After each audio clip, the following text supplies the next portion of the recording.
who live in the camp and for the aid workers there. So I'm trying to paint a temporal, sorry about the formatting there, I'm trying to paint a temporal picture of the camp, trying to understand what time looks like there beyond just a spatial mapping. So that's one area that my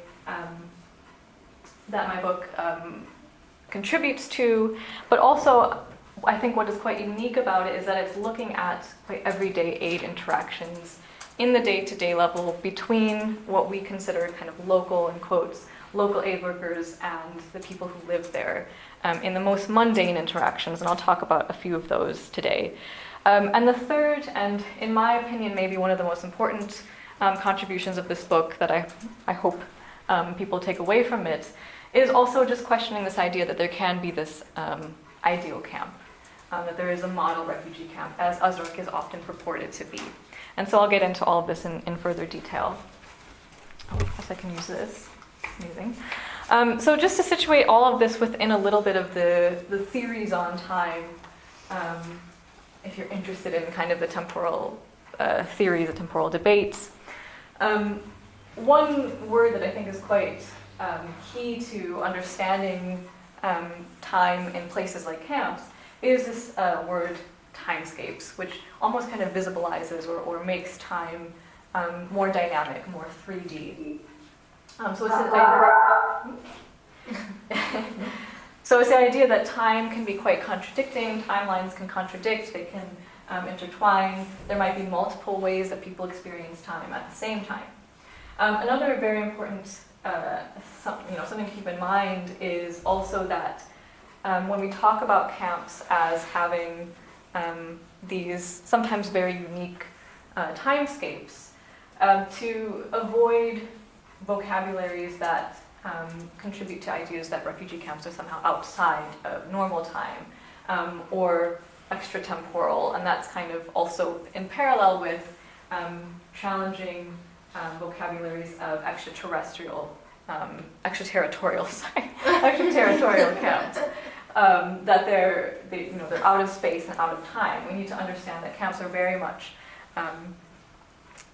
kind of in the dynamics of the surrounding environments, even though time might feel a little bit different. And also I want to make the statement that when we talk about time being different in a place or feeling different in a place like Azraq Refugee Camp, it's not supposed to contribute to ideas that it's because we're in the Arabic-speaking world, things are slower in the Middle East, things are farther behind. We're not trying to contribute to those discourses. And on the other hand as well, when we talk about coevalness, which is this idea that we are, the researcher might be in the same, is experiencing the same temporality as the people that they're studying, the communities that they're studying, well, it's important to acknowledge that. What I think is more productive is this idea of heterotemporality. That yes, we are all, it's not that we are distanced from our research areas, we're more progressive or whatever it is, but that we're actually all experiencing different temporalities that are very much shaped by colonial legacies, by global power structures. So that's much more productive than just talking about the camp as being coeval with its surroundings. And lastly, as I already kind of hinted towards this, time is something that becomes apparent when it becomes a problem, right? And we all experience that as well in our everyday lives whenever we're made to wait. Who are we waiting for? Someone who has more power than us, right? That's why we're waiting for them. You might think back to your experiences during the pandemic as well, and how you had very little control over your time and your space. But the time aspect was, at least I think in my experience, it was almost the more isolating aspect of it. This idea that the temporality itself was quite uncertain, more so than the fact that we couldn't leave our houses, right? Now, to bring this into a camp setting or in the forced displacement setting, a lot of the scholarship that looks at refugee camps, first of all, looks at usually the space component. They're spatially mapping camps. And so when they talk about time, it's usually just talked about as this kind of paradoxical, it's an endless emergency, it's permanently temporary, temporarily permanent. And I'm trying to go beyond that. I'm trying to say that actually it's more than just a paradox. It's more than just this idea of stuckness. It's more than just this experience of waiting, of endless waiting. Time does not necessarily just equal waiting. That's a big part of it, and we'll talk about it today. But it's a little bit more complicated than that. And part of the reason is because there are these quite dynamic social and political aspects of the camps that manifest through both time and space. Camps have histories, so we're trying to go beyond this idea that the camp itself is the present, it's the endless present, that there's just anything before the camp was the past, anything after the camp is the future, but actually that the camp in itself, the experience of living in the camp, has pasts, presents, and futures every day. Right? If you've been in the camp for 5 years, your past in the camp is maybe last year, or 2 years ago, or when you first moved in. So again, we have to understand time as intertwining, as quite complex. And there's also mismatched temporalities. So when I try to put in conversation the experience of residents with the experience of aid workers, we're also acknowledging that there's different reasons that people are in the camp, if they're working versus if they're living there, and thus they have different types of temporalities. So residents, for example, will experience a lot of uncertainty around both their biological trajectories, as in surviving, but also their biographical trajectories, this idea that they can't access the careers that they were working for before the war, before displacement. Whereas aid workers are in the camp as the beginning of their career, usually. The ones that I was working with were all very young. Usually the first level of aid work in the aid chain is that local level, is the hardest part, which is being in the camp every single day. And many of those people had aspirations to then eventually be based in an office and be promoted. So we can see their time spent in the camp is much more productive in the kind of capitalist sense of understanding careers. Okay. And as I already mentioned, I'm trying also here to challenge this idea that there is an ideal refugee camp. And I build on an article that was the only article that existed on Azraq at the time when I was doing my PhD by Sophia Hoffman, who's in Germany, whose own research on the security dynamic in the camp basically asks this question. And my book has ended up very much responding to that, questioning again the idea that there's this ideal humanitarian camp. So a bit about my methodology. I'll try to be brief here. I can go into more detail later. I was there for PhD fieldwork in Azraq in 2017 and 2018. I interned with 2 NGOs while I was there, and I was in the camp every day, working with both kind of one of the central NGOs to the management of the camp, as well as one of the development NGOs that works with mainly with youth or specific kind of marginalized groups. And so I spent a lot of time observing interactions, but also interacting myself with people, and I'm happy to talk about how I navigated that later on if anyone's interested. So it was ethnography, it was participant observation, and a lot of informal or semi-structured interviews. And just to bring you into Azraq, I think maps are always great to understand, even though I know I'm talking about time today, but it's always great to look at a map. So this is Azraq. It's about 15 square kilometers, and it's composed of 4 villages. About 40,000 people live there, but it's meant to house at least 100,000, so you can imagine that it's actually half empty. And there's a lot of space in between villages, actually. They're quite spread out, and there's generally this feeling of kind of people being distanced from each other, both spatially, but also in terms of trying to form community. And I'll probably, if I have time, I'll talk about Village 5 in a bit more detail, but I just want you to notice the barbed wire fence that's around that, the high security village there. And to me, it is the very central characteristic of what makes Azraq Azraq. But I'll get to that. So first I want to set up kind of the scene, I guess set the scene for Azraq, which is exactly what happened to me when I first entered Azraq, and I was expecting to feel that there would be some sense of urgency. I mean, I was with humanitarians.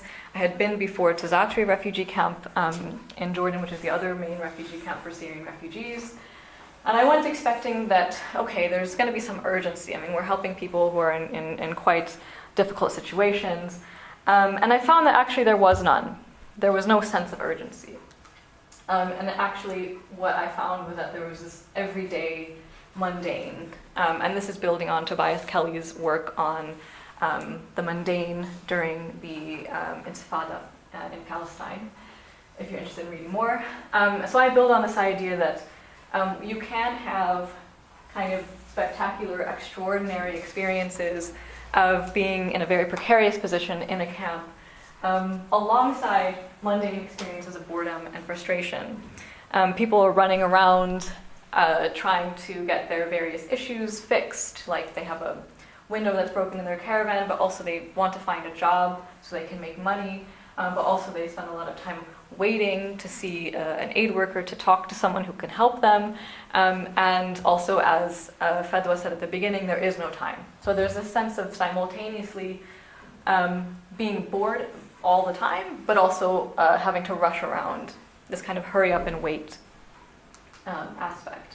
And part of the reason for that is that there's this very much confused timeline between humanitarian projects and goals and development projects. So humanitarian projects being things that respond to people's basic needs, such as electricity.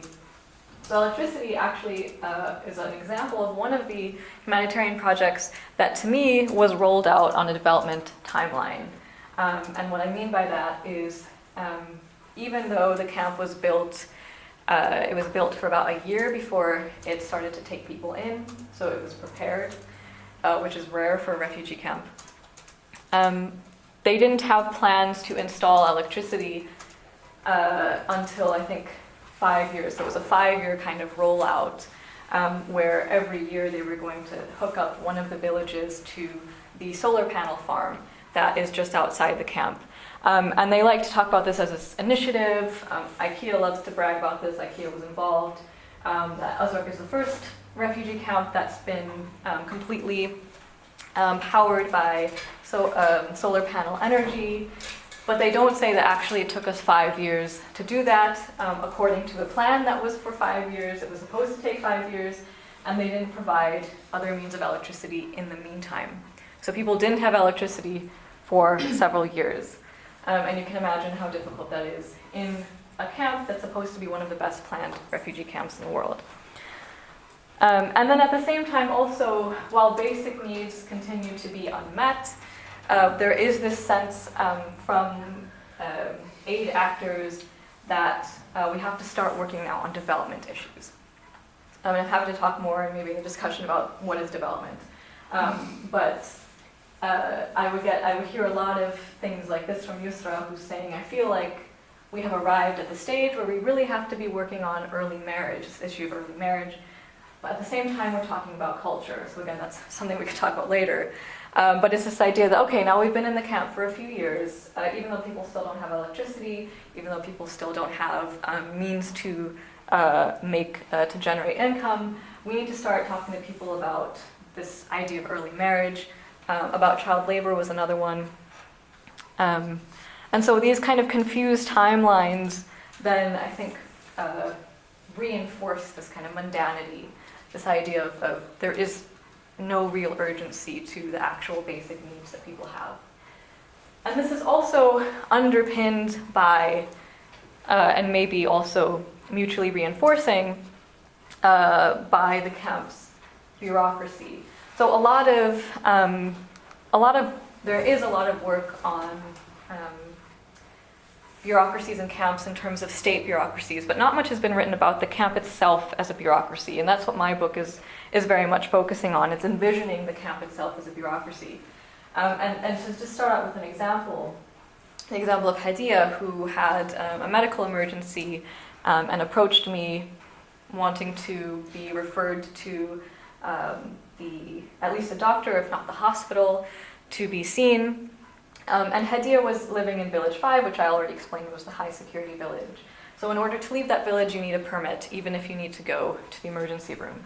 And so I took her to the nearest aid worker on hand and said, this is quite urgent, can we get her to the hospital? And his response was merely, okay, but I have a few meetings this afternoon, and then, it's the weekend, so can we come back to this after the weekend? Can you come back? And Hedia was like, oh, well, okay, I guess I don't have any other choice. And he wrote the word urgent and underlined it twice, I remember, on this sticky note with Hedia's number, and he stuck it on the wall. And that was his reminder that after the weekend he would deal with this very urgent medical issue. And in the end, I was never able to figure out, that was actually the last day of my fieldwork, I was never able to figure out what happened with Hedia. I was told she was okay in the end, but I don't know if she ever made it to the hospital. And that was a frustrating experience for me because I felt very much like I was just another cog in the wheel of the camp bureaucracy. So I very much, the book envisions aid workers, it understands aid workers then as street-level bureaucrats coming from Lipsky's street-level bureaucracy, where yes, they are well-intended and they are doing actually some very important things, but at the same time, their position within this larger power structure of kind of mundane emergency and bureaucracy places them as having both the great amount of power and the little amount of power that a bureaucrat has, right? So as people who are the face of aid, they are the first port of call for residents in the camp, and they have quite apparent discretionary power making decisions like that aid worker who said, okay, I'll deal with this when I come back after the weekend. But in the end, they also have little actual decision-making power. The decisions are made usually in Amman, and if not in somewhere like Geneva, where the UNHCR headquarters are, and then those decisions are trickled down to be executed at the local level. So in that, these aid workers kind of become almost a protective force for the camp bureaucracy because they have very little power in those decisions that are made, and it kind of keeps the governing mechanism quite distant from the refugees themselves. And at the same time, what I observed was a lot of good intentions by aid workers wanting to circumvent the bureaucracy, but those intentions then getting absorbed by a system that requires procedures, processes, paperwork, all of those things. And the everyday mundane is also very much situated in this timeline, this temporality where schedules are defined by deadlines. So anyone who's familiar with development work knows that there is some sort of report to a donor that's due every couple of weeks, and that very much shapes then how time is spent in the camp and what is prioritized. And it's, so I have a few photos from my time there, just to see what the inside of the community center, what a referral office looks like for aid workers taking opening cases for refugees who have, any sort of issue they need to deal with, where the kind of heavy, clunky wooden/metal furniture is for the aid workers, and then the kind of flimsy plastic furniture is usually designated for the residents themselves when they come in. And it's for this reason that then I call the camp a 9-to-5 emergency, which is the subtitle of my book, the idea that any sort of emergency is undermined by this proceduralism. And this all flows into then, it very much goes hand in hand with security in the camp. You cannot talk about Azraq without talking about security. And the thing about many camps, as well as Azraq, is that they are often they're there to care for people, but then they become mechanisms of control where care becomes this kind of facade. So it's a care control dynamic. And I'm just trying to check the time here. So here we're building on the work of people like Didier Fasson, Miriam Tickton, who have looked at these care control dynamics in other areas, and also classically Foucault looking at hypervisibility and security. So this is where I'm going to bring in Village 5 again. As you remember, it's the high security lockdown village, which had, when I was there, I think it had about 10,000 residents who had been brought in from the border between Jordan and Syria, after that border had closed in 2016, basically they were brought in on the condition that then these residents would have to go through security clearances before being moved into other areas of the camp. Which meant that once they were moved into Village 5, they couldn't come or go. They were just there. So the people I was talking with there had been in this one village, some of them for, at that time, 2 or 3 years. Still awaiting security clearance. I think now it's actually quite relaxed. I think they've finally gone through everyone. But at that time, it was very stressful and people felt very trapped. But this idea of Village 5 is kind of very high security, that if you don't receive that security clearance, you're deported. If you do, you're just merely moved out to the rest of the camp. So they're kind of always feeling that they're on this, they're not quite stable in the camp. They don't feel that security because they could just be deported. And that to me defines the very central logic of how Azraq is run. There's always this threat of deportation, and even for people who live outside of Village 5, they're threatened by being moved into Village 5 if they get in trouble.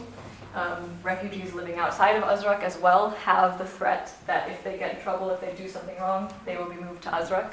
And so Azraq is then kind of set up as this very much punishing figure. And this is just a photo of the fence that divides Village 5 from the rest of the camp.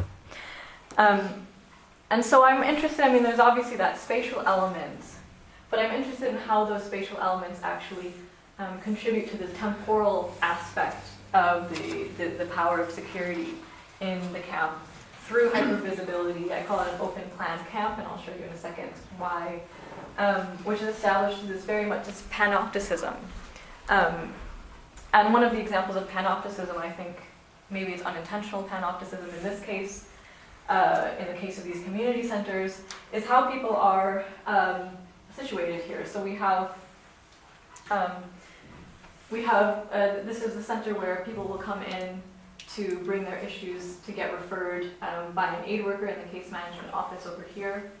And they're surrounded completely by aid workers, the most powerful being in the administration behind them. The people they're waiting to see are just in front of them. And the reception and the security are both manned by residents themselves who are employed by those NGOs. And the security is the only one that's facing outwards. All of these other offices are facing towards the people who are waiting there. And if you're in one of the offices, you can see very well the people who are waiting to come and talk to you. But if you're waiting in the middle, you can't see into any of the offices because they have screens. In the middle also, you're outside, it's open to the elements, whereas these offices are all caravans. So the way that the light works, the way that it's built, it feels very panoptic. Again, I'm not saying that was intentional for the community center, but I think it's definitely very effective in terms of keeping people in check, keeping people in line. What I do think was intentional about the way Azraq was created was the rest of the camp. All of these caravans were cemented into the ground in rows in order to prevent people from moving their caravans around, to prevent them from adapting their caravans to their everyday life. And one UN worker, I think one of the planners, had said that he wants to be able to stand in a place like this and look all the way and see the very end of the camp, which is something you can't do in somewhere like Zatri, for example. And I'm happy to talk more about the relationship between Azraq and Zatri during the discussion as well. And so the whole point of this is that this kind of idea that you're constantly being watched becomes internalized by people in the camp. They're very scared of being deported. They never feel quite at ease. And when surveillance is something that's invisible or ambiguous, or you don't know when an aid worker is going to come by and talk to you, that means that power, that surveillance is happening all of the time, because you always have to be prepared. And I'm not going to go through this whole quote, but just to give you the idea of one of the people living in Village 5 who told me that Village 5 is horror, that they're threatened with the fact that they could be returned to the death. And so, it's not very, very uplifting stuff, but to me this is very much how Azraq should be defined, or is defined by the people who work there, even if the who live there, even if the narrative is that actually Azraq is this ideal model refugee camp. So I'm going to quickly go through this section on waiting. I know we'll discuss it probably in greater depth in the discussion, and I don't want to take too much more time. But I do want to spend a little bit of time talking about then the daily experience of people who live there. We've talked about the structure of the camp. But my book does explore how all of this time camp residents are then somehow waiting to return to Syria, but they're also waiting for other things in the meantime. They're waiting to see aid workers. They're waiting for just other things that happen in life, right? So it's not that they're just sitting around and waiting to return to Syria. But it is important to note that while residents in the camp, they do have agency, they are actively waiting, they also have limited choice of what they can actually do. So every day when they wake up, they have three options in quotes, of what they can do. They can either continue to stay in Azraq, they can apply for a temporary leave to go into a city, maybe to do some work, or they can return to Syria voluntarily. So you can see it's not really much choice here, because the return to Syria isn't really an option for people, but if they wanted to, they technically can. And this is where I bring in, I build on Lorena idea of cruel optimism to describe exactly what the feeling of being in Azraq is. It's very much kind of almost intangible feeling. And this mural to me, which is in the community center that you saw the diagram for, this was commissioned by the NGO that runs this center, and it was painted by one of the residents. It's beautiful. But the message, remember, the greatest failure is not to try, to me very much encapsulates this idea of what humanitarianism, what development is, what power looks like in the camp, where people don't have choice. They have agency, but they don't really have choice. They are trying every single day. They're trying to get jobs in the camp through Cash for Work. They're trying to continue their educations. They're trying to do the most with the situation that they have. And they're told constantly these types of uplifting messages that's supposed to give them some sense of optimism, when actually so much has been foreclosed. Their futures have been foreclosed. Their mobility outside the camp is very restricted. Even inside the camp, it's quite restricted.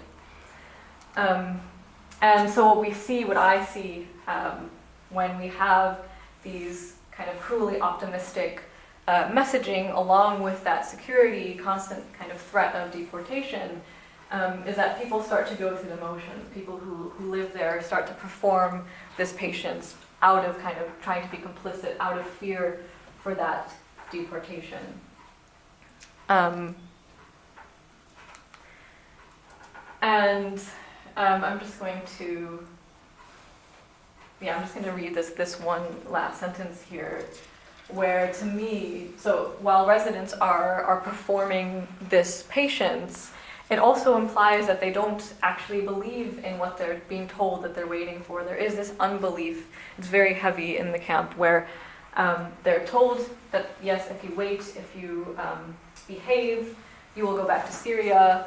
Just don't do anything now. Just, continue your life when you go back to Syria. That is the message that's given to them every day by NGOs and by humanitarianism. And so their absence of belief, to me, comes exactly from this system that is there, that is supposed to be helping them, that's supposed to do good, but continuously kind of fails to follow through on its promises that it's making, because it can't actually follow through on promises about the return to Syria, for example. So while people do perform this patience, they don't really believe that, they don't have much hope that the return to Syria is going to be possible very soon. They still kind of protect that hope. They still do desire to return to Syria in the far future. But they also have kind of visions and hopes for ordinary near futures, ordinary being something that is contrasting with the mundane. So in my book, I understand the ordinary as basically the feeling of that you can take for granted your stability, whereas the mundane is something that is out of your control, it's something you're putting up with. So when people talk to me about the future, they said, yes, we want to return to Syria, and we will one day, inshallah. But in the near future, it would be great, actually. I would love instead to live in Medeba, where my brother is, or I would love to go back to Syria, not even back to Aleppo, where I'm from, but just anywhere in Syria and live there.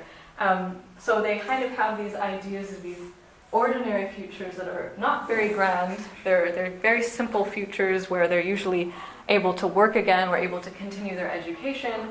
They're still displaced, they're still refugees, but they feel less like a refugee, they feel less exceptional.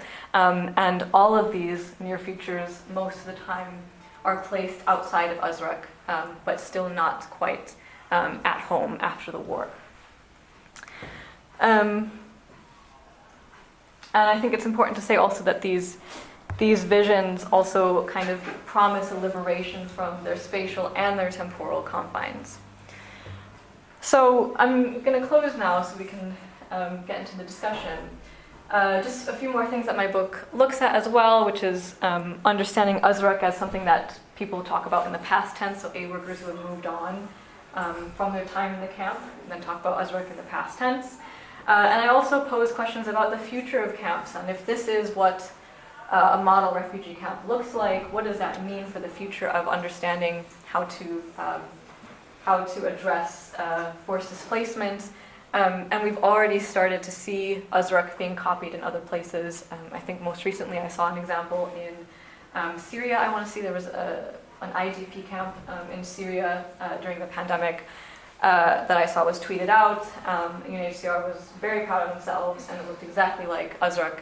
And they use the same kind of narrative about, like, this is ideal, look, everything's in a row. It's going to be, the best, the best planned refugee camp, or the model refugee camp.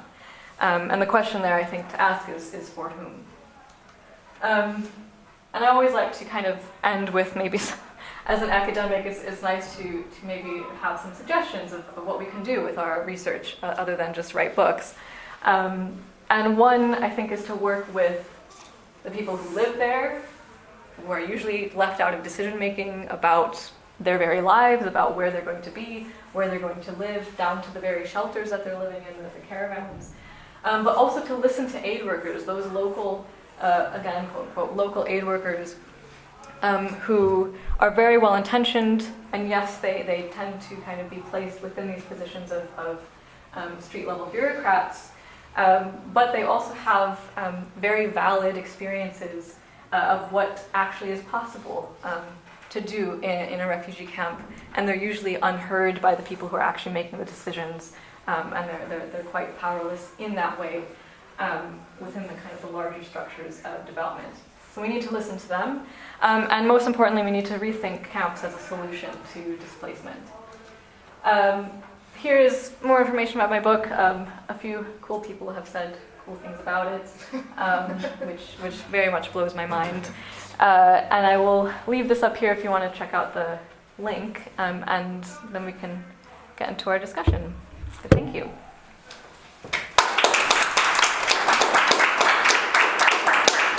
Thanks very much indeed, Melissa, for really a fascinating overview of the book, and you've whetted our appetite for more. Let's invite our discussants to come up and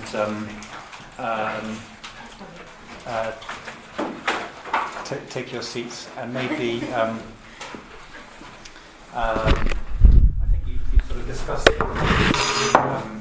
some common themes between you, but maybe I'd start by just inviting you to say a little bit about your own work for the sake of context, and then perhaps reflect on Melissa's presentation. Thanks, yes, of course. Well, before starting, I just wanted to say that I met Melissa when she was starting her MPhil here in 2015. We actually met because we were both coming into this building to take Arabic classes, and I think we are both still traumatized by that. But no, so it's really nice and interesting to see, well, the fruit of all that work. So my own so during my PhD, I worked on aid and sort of ambiguous control in Morocco, but now I've moved on and to the other side of the border. So my most recent research has been about sort of ephemeral carcerality in Spain, and more particularly in the Canary Islands and in Melilla. That is one of the two fenced city at the border with Morocco. So a lot of these themes are very much present in my own work. And I'll leave it to Farhana. It's really nice to be here. Thanks for inviting me, Melissa and Lorena, and of course Farhana. So my work, listening to Melissa's work, and it's really fascinating because my book is coming out as well, and I'm surprised, and I'm like, wow, there's so many overlapping themes and a lot of really interesting material that I think resonates with my own. Even though my research, and it's something I want to talk about when we have the discussion on hopelessness and waiting. My research looks at the Rohingya refugee camps in Bangladesh, and that is a protracted refugee situation. It's something that I feel will go on for a really long time. So it's not necessarily one of these temporary refugee camps. And so when I started my fieldwork in 2017, 2018, it happened right at when the mass exodus took place. I actually arrived in the camp just a day or two before that exodus happened. So I had seen the initial influx of those over 700,000 people coming into the camp, and that was it was a horrific scene, but also extremely, it was something that I learned a lot. And I think about that a lot of the time when I speak in my own work about methodology, because you go in as a researcher, as a PhD student, with all these kinds of ideas of what I'm going to do in the camp, and I think that turned it, witnessing that in real life turned everything I had, all the ideas had on its head. And so I can imagine when any kind of fieldwork that you're doing with refugee camps, you come out of it thinking, now what? What are these stories? And I liked how you ended off with any kind of work should not be just about leaving it in the book, but what can we take from that, and these voices that we've listened to, that we've written about, what can we now do with that? How can we help our interlocutors?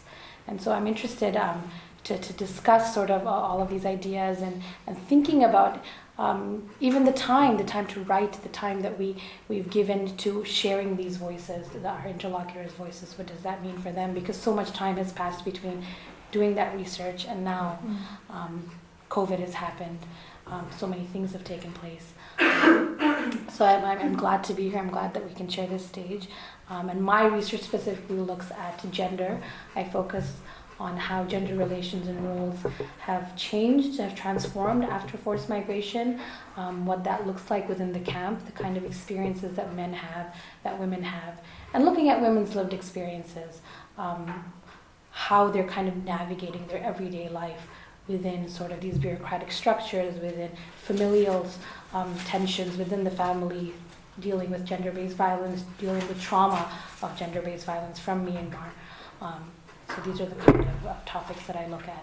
And I'm looking forward to the discussion. Thank you. Should we just get into it? Yeah. Did you have any kind of first thoughts about, did you want to maybe get into first the displacement context in each of your areas, and then we can go from there? My two most recent field sites have been Gran Canaria and Melilla, and so Gran Canaria is the kind of Spanish border that Spain does not always consider as a border, because so it's basically on the western Atlantic route, and it's a very dangerous migration route, so people just take that route when all the other routes are closed. So and this was the case starting 2020, so when it became very difficult to cross through the Gibraltar Strait or to the Libyan route, like migration fluxes diverged to that to the Canary Islands again, from the coast of Mauritania, Senegal, and the Western Sahara. And so the migration flows increased from, an average of between 2,000 and 3,000 a year to 24,000 a year.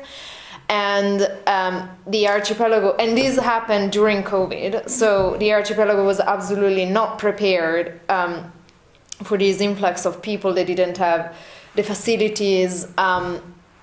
It was COVID, so all flights were, so it was very difficult to move in and out of the island, and mechanism of transfer to mainland Spain also were not working at pace, which created a sort of a real sensation of stuckness for the people that had arrived and that remain stuck in the Canary Islands for maybe 6, 7, 8 months.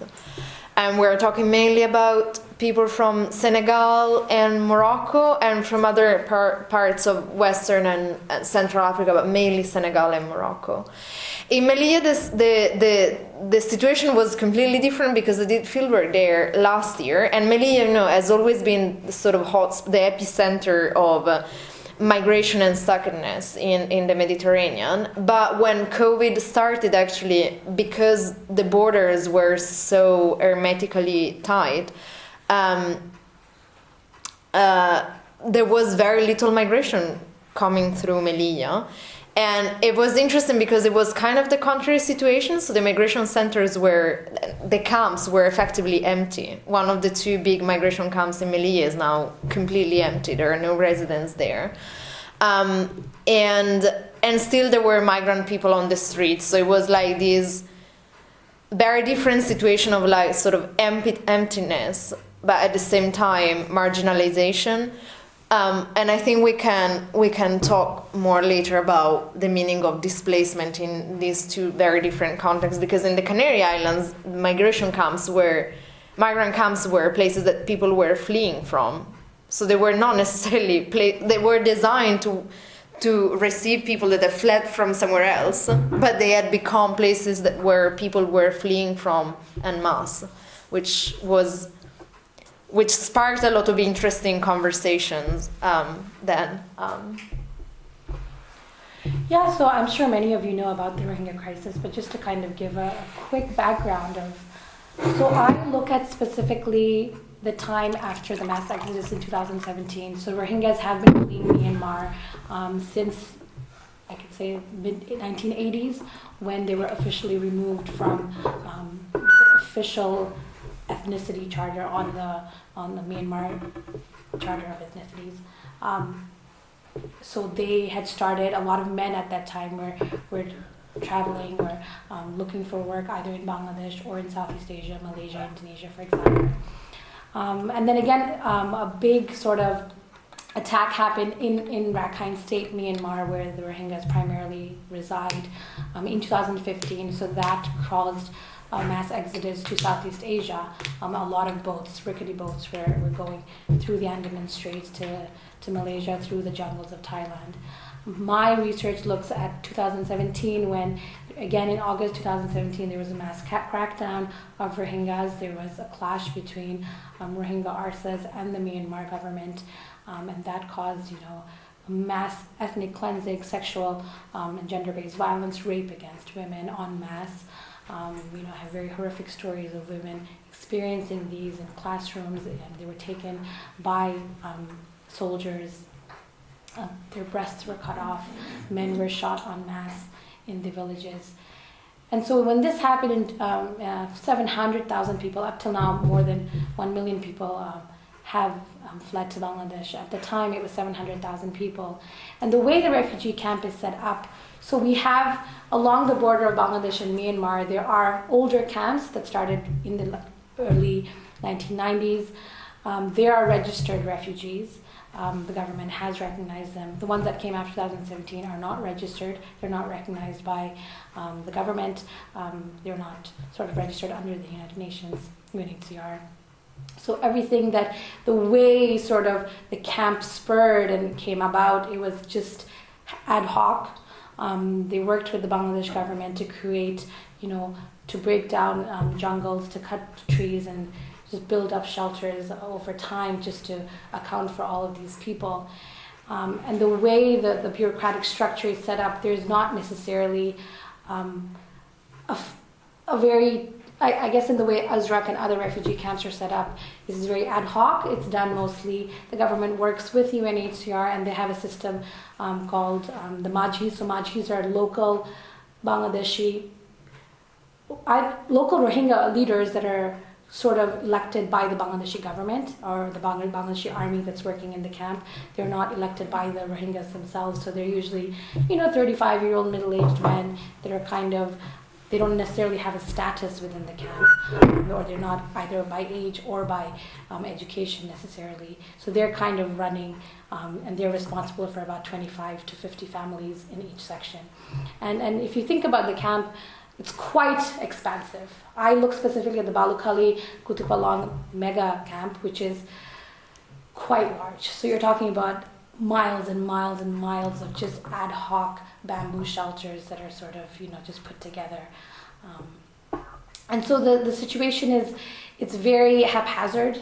When the refugee camps was set up during 2017, families came together, but you were not necessarily placed with your family. You were placed, however you came in, you were just placed in a section. If you came with maybe 2 of your neighbors, but then you have 5 other families that you didn't know, you were just placed in whatever was easiest to kind of place you. There's not necessarily a specific method to this madness. So that's how it kind of spurred about.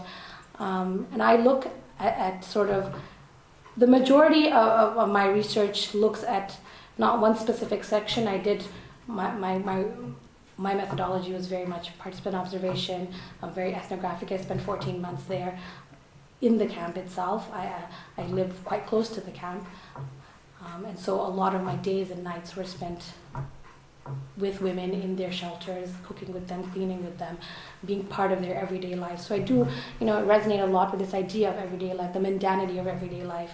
What does that mean? How are women, how are men kind of navigating this everyday, hopelessness, but hopefulness in some ways. And I'd like to talk about that as well, because I think it's quite in contrast to a camp, for example, like Azraq, which is quite, there is a sense of temporalityness to it. There's a sense of we are here temporarily, we will then move on. Whereas in the Rohingya camps, I think most of the refugees have kind of accepted that we are here for a long time, or we will be here. And what does that look like in terms of waiting? That's really interesting. Maybe we can get into waiting then, or at least time as it's experienced in both of your contexts. But what you just said about this ad hocness of your context makes me actually think that maybe the reason Azraq can be narrated as this kind of best planned camp is because it was planned at all, right? So actually it's quite interesting to think about. And obviously your context is a little bit different because it's it has a slightly more official kind of state feel to it. But I think there's this idea as well with time about how much does the planning, how much does the kind of advanced time, how much does that shape the experience of people who are in these spaces? So maybe, I don't know if you guys want to talk to that or just about waiting in general or time in general in your context.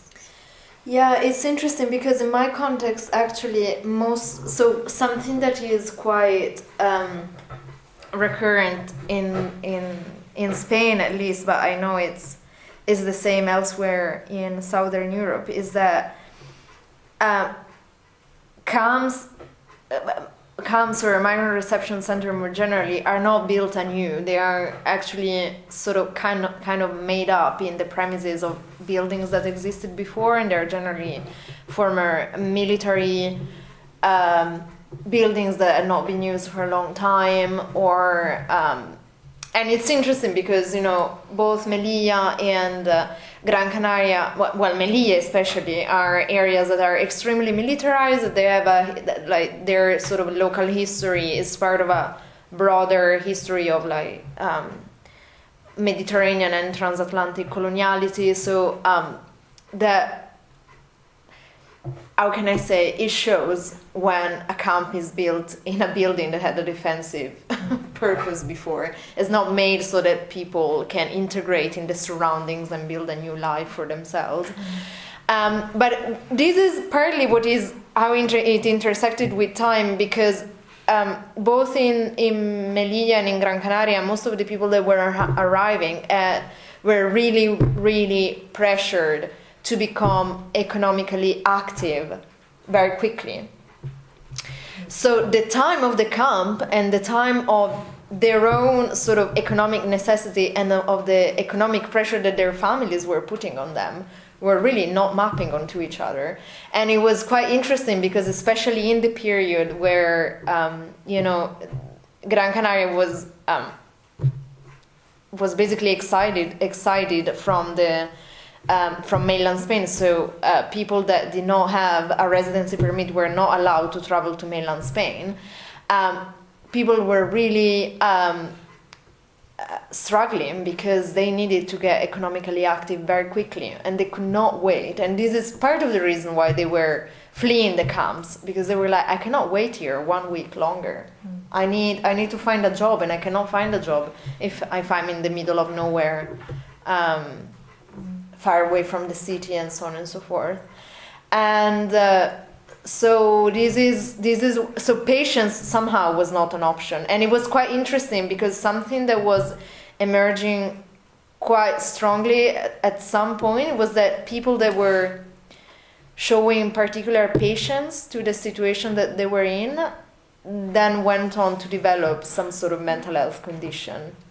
So the patience somehow was the symptom of something else. And so there was this tension about, so waiting was not an option. People that were deciding to stay is because they were not waiting for something better, is because they had decided that, mainland Spain or Gran Canaria was the same thing, so they were starting a new life there.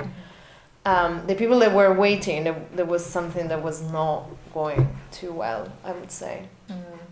That's interesting because it's the opposite, right? Where in Azraq, I think waiting and patience is the only real option that people have. So it's quite interesting. Yeah.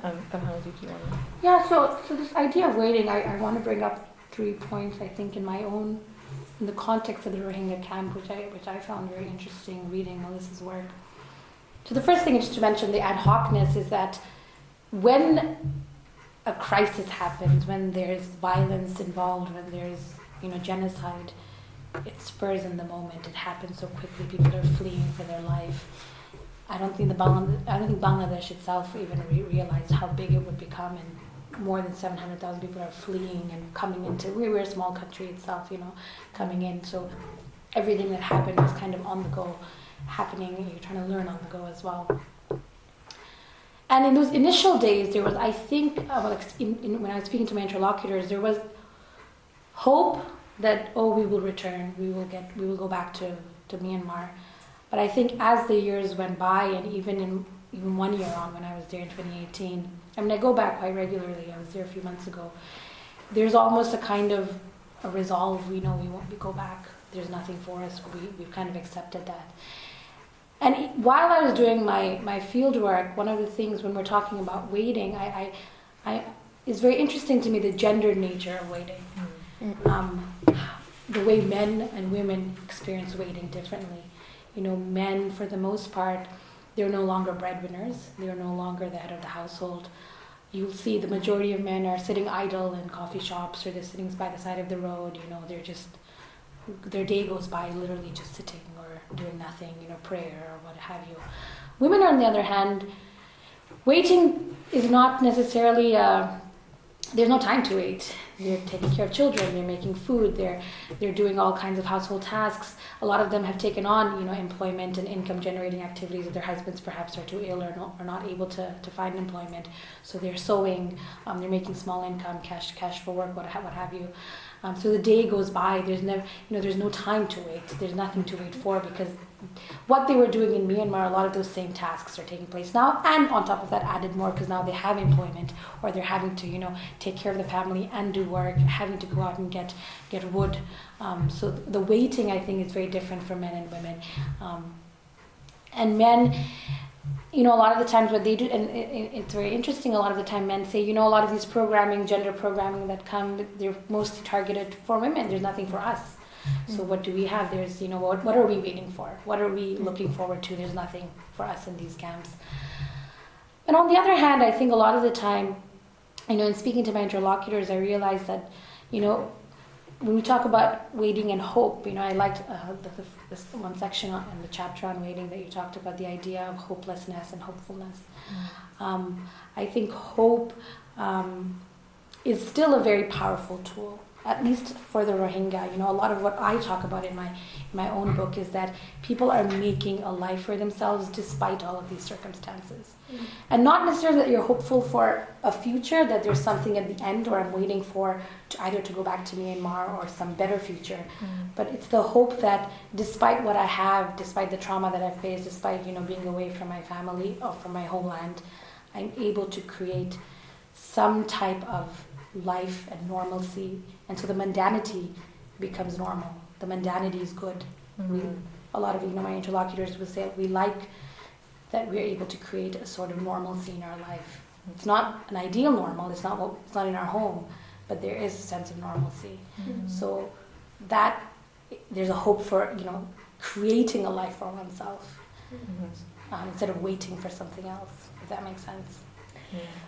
Just to pick up on this, I think in the context where I was doing my research, actually, the waiting was actually paced by the time frame of regularization, because in Spain, so now they've changed the law, but until last year, basically the main pathway for someone coming from Morocco or Senegal to get papers was to wait for 3 years and then apply for regularization. But there were a number of things that people could do in the meantime to streamline the pathway to regularization. And one was, apply for asylum, and after 6 months you can start working, and then you can get your... So actually, one way that sort of people managed to keep their sanity was to break down this 3-year period that looked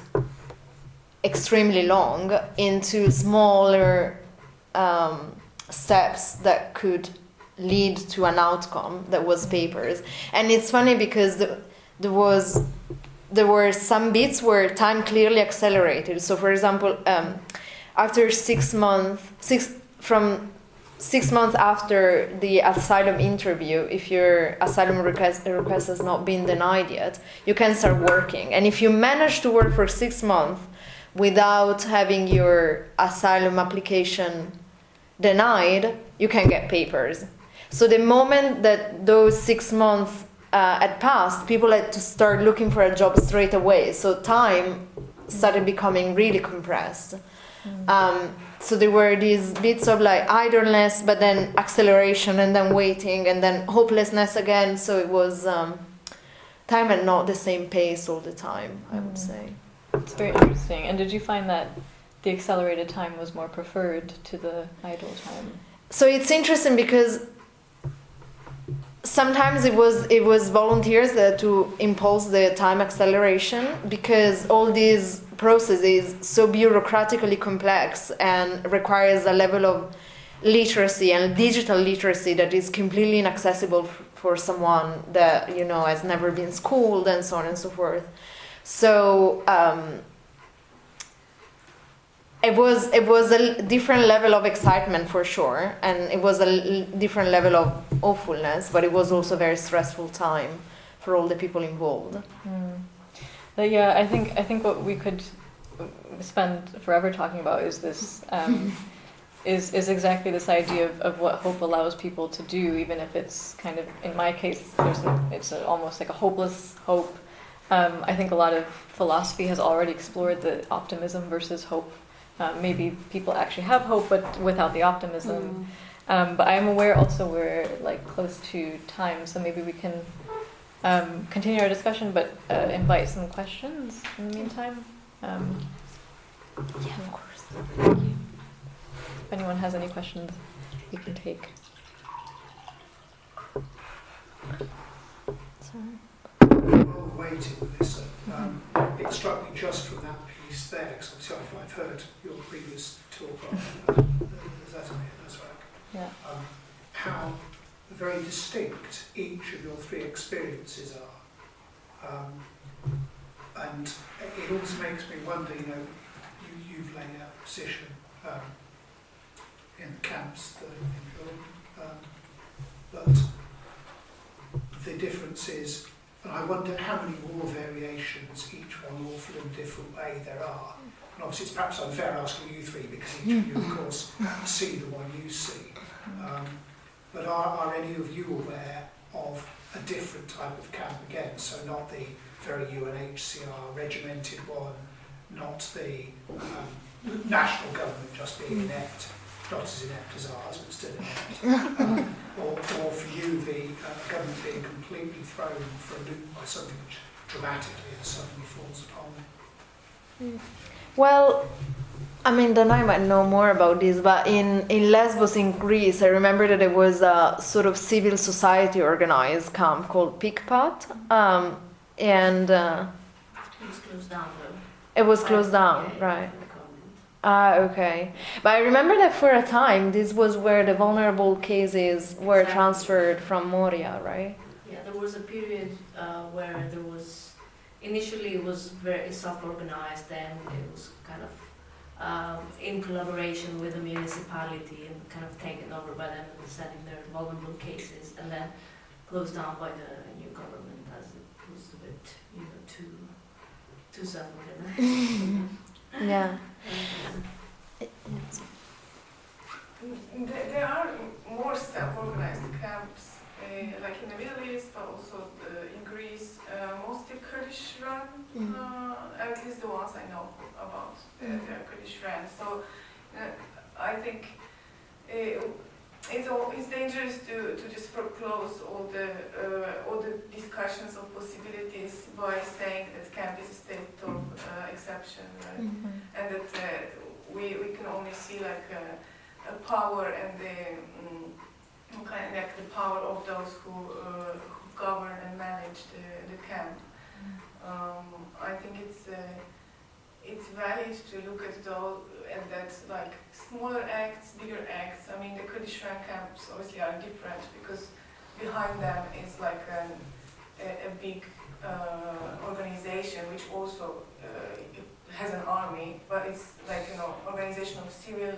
Like PKK has an army, but then there is like Kurdish movement has lots of organizations like NGOs, civil society, women's movements. Like it's a huge thing internationally. So, but there are also small scale, like self-organized acts in the camps, and I think it's interesting always to look what kind of ways people are trying to find to escape that that entrapment. Either they're like, and I wanted to ask you also if you've observed some of those kind of collective acts, but maybe also ideological, religious. What kind of role in hope and self-organization these common ideas of life and future play? Yeah, so I mean, what happened in Gran Canaria, so Melilla is a completely fascist context, so there is, small acts of defiant resistance, but it's almost clandestine. I think I've never had my phone, so my conversation listened to as carefully as last year when I was in Melilla.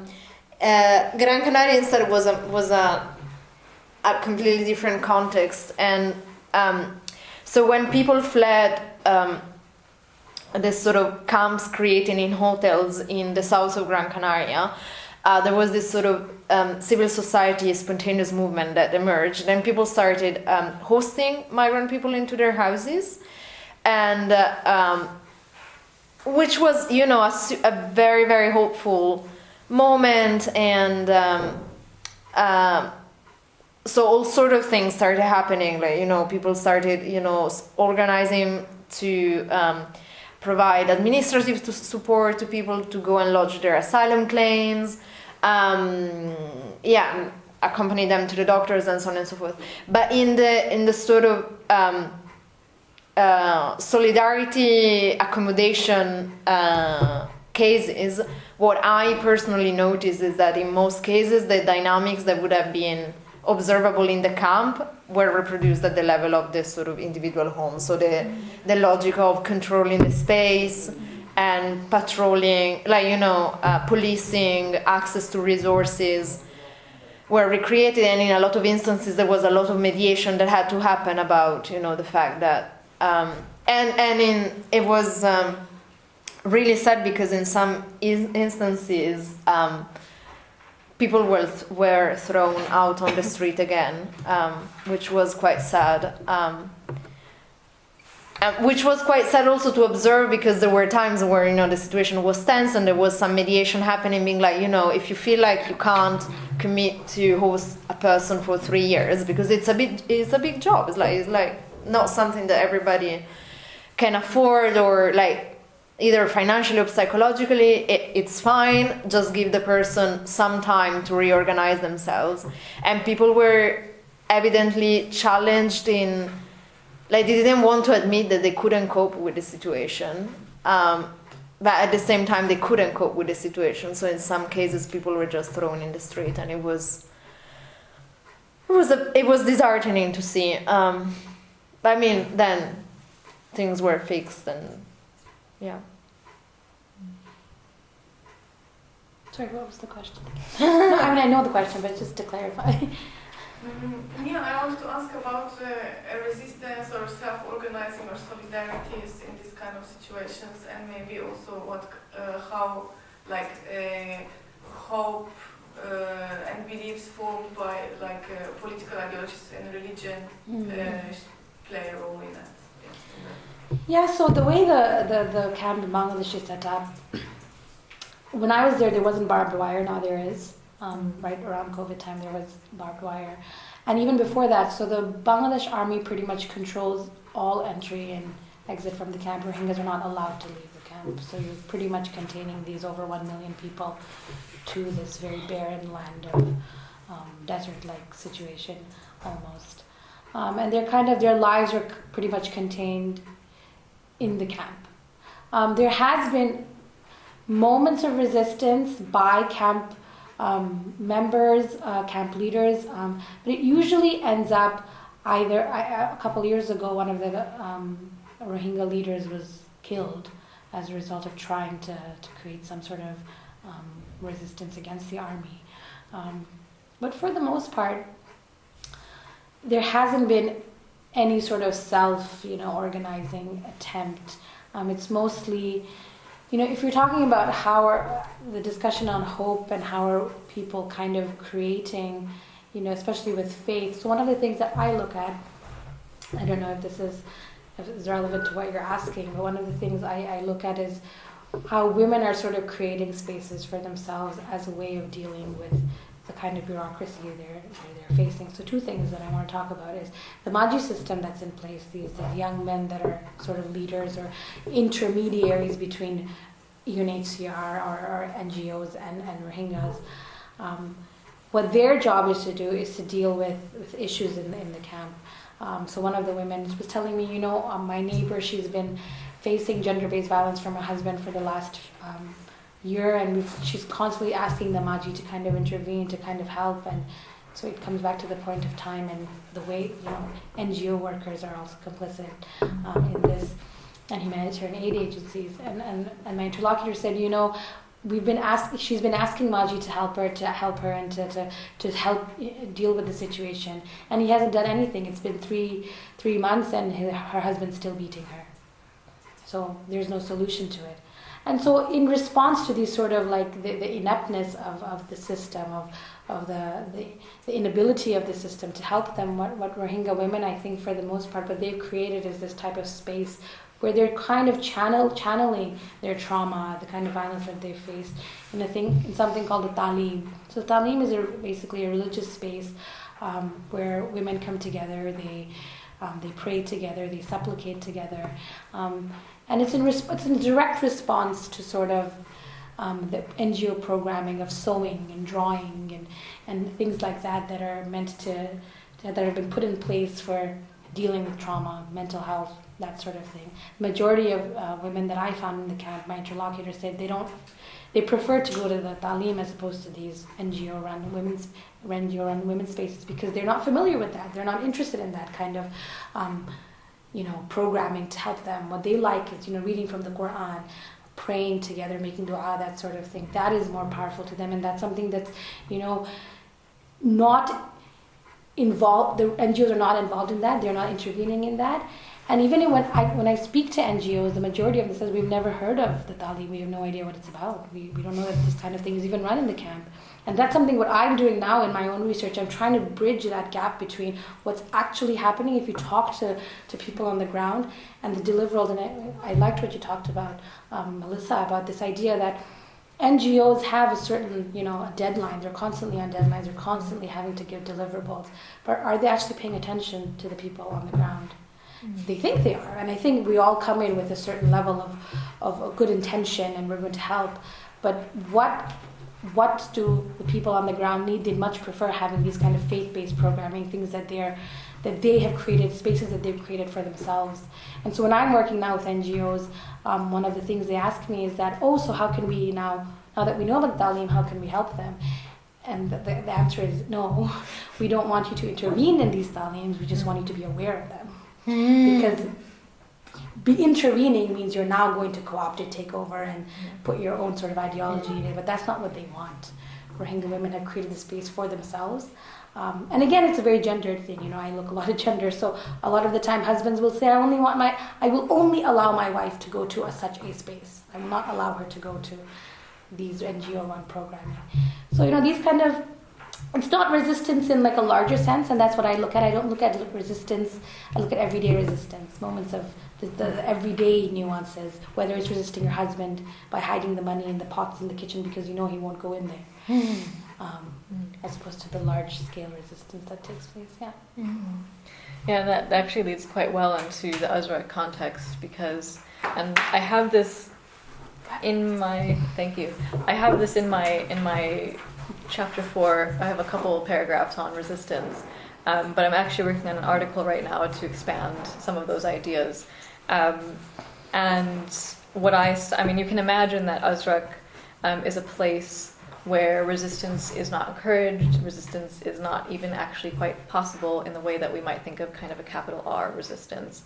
And Azraq itself was, the way it was built in this kind of very carceral, restricted, oppressed way was to kind of prevent what we saw in Zatri just a few years before, where people were resisting more openly, and by resisting I mean they were protesting the inadequate management of the camp in the first couple of years of Zatri, where it was also at that time Zatri was quite ad hoc, and that resistance sometimes became violent towards both aid workers and residents in Zatri.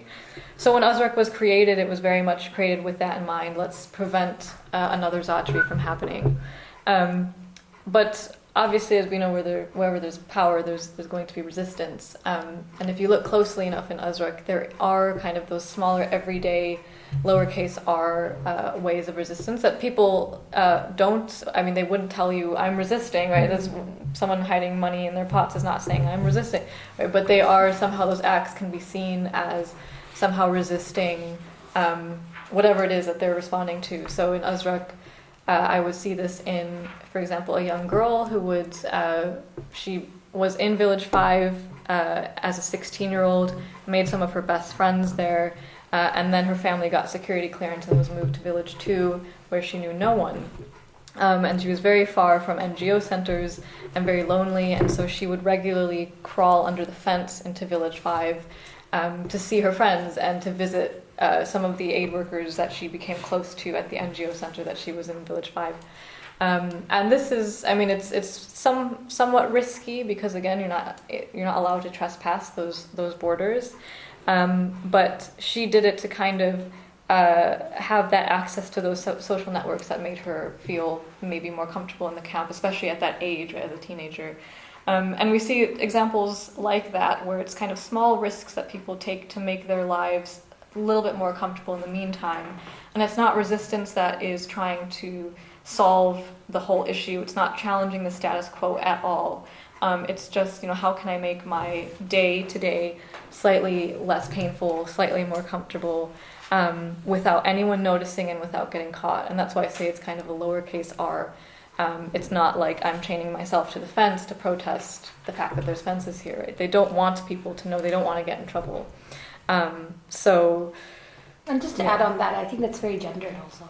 Women are doing this in ways because that is the only way they know, but it's also very powerful. That's the agency. We often think of refugees, and especially refugee women, as vulnerable, agenticless, without any sort of power. But I think it's in sort of the way, as you're saying, this young girl, it's an open form of agency in a way that perhaps, in our life we think, oh, it's like a nothing, it's everyday life. But, for them it's a big task, hiding the pots from her abusive husband, who will steal, hiding the money from her abusive husband from the pots because the kitchen is a gendered space. That in itself is a big deal for them. It's something they're not familiar with, but they're doing it, and it creates a sense of empowerment, a sense of, hope and, independence in their own life. And I think that's very important. I think, resistance and, reclaiming your own identity that way is a very powerful thing. And it's interesting because in Gran Canaria that were obviously, in Gran Canaria basically men and women were separated in the camps. There were camps for men and camps for women and children. And the camps where men were, at a certain point, they just all left. They fled. They left the camp, and they took a bus and they went to Las Palmas, and they showed up in front of the police station to apply for asylum, and the police was like, "What's going on? Why are 300 people here?" And it was interesting because it was really interesting because then it was resistant with capital R. Because the reason why they left is because they didn't want to be sent to another camp in Tenerife that they knew was quite terrible. It was very cold and very muddy and so on and so forth. And so they were like, I'll live on the street, I've been a fisherman my entire life, I know how to deal with myself, see you soon. And at a certain point when, the option came up to go back to the camp, they were like, no, we're not going back. We're staying in the street. We are not going back somewhere where they mistreat us. And that was really, really, really powerful. But yeah, I agree that in women's spaces, resistance came up in very different ways. And I think just to close, I think what connects all of this and what I'm working on right now, thinking of, and I would love to hear what people think, is that this resistance can also be seen as somehow resisting the safe ideas of what resilience is supposed to look like. The NGO's development has a specific idea of resilience, which is that mural that I showed of, try again, but not too hard because we need you to be controlled kind of resilience. So I think that's something that we could think about in all of our research, which is what does that resistance also resist in terms of those greater power structures and these labels that are always being thrown on them. And that's it. Great. Well, thanks very much indeed for an enriching discussion, and thanks for your questions. I've been really